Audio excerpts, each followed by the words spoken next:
Cricket centurion টেস্টে পাকিস্তানকে নাটকীয়ভাবে 2 উইকেটে হারিয়ে প্রথমবার আইসিসি টেস্ট চ্যাম্পিয়নশিপ ফাইনালে খেলা নিশ্চিত করেছে দক্ষিণ আফ্রিকা। চতুর্থ দিনে পাকিস্তানের দেয়া 148 রানের টার্গেট তাড়া করে 99 রানে 8 উইকেট হারিয়েও নবম উইকেটে রাবাদা এবং ইয়ানসেনের অসামান্য দৃঢ়তায় স্মরণীয় টেস্ট জয় পেয়েছে প্রোটিয়ারা।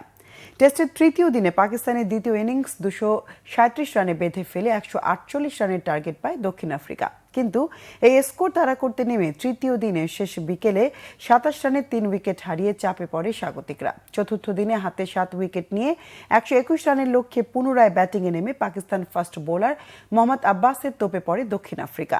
দ্বিতীয় ইনিংসে এইডেন মার্কারাম 37 ও অধিনায়ক টেম্বা বাভুমা 40 রান করলেও স্কোর বোর্ডে 99 রান যোগ করতেই অষ্টম উইকেট হারালে টেস্ট জয় কঠিন হয়ে যায় প্রোটিয়াদের।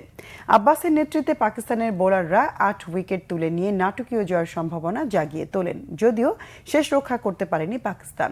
নবম উইকেট জুটিতে রুদ্ধশ্বাস লড়াই করে অবিচ্ছিন্ন 51 রান যোগ করে দেশকে আইসিসি টেস্ট চ্যাম্পিয়নশিপের ফাইনালে তুলে আনেন মার্কো ইয়ানসেন এবং কাগিসো রাবাদা।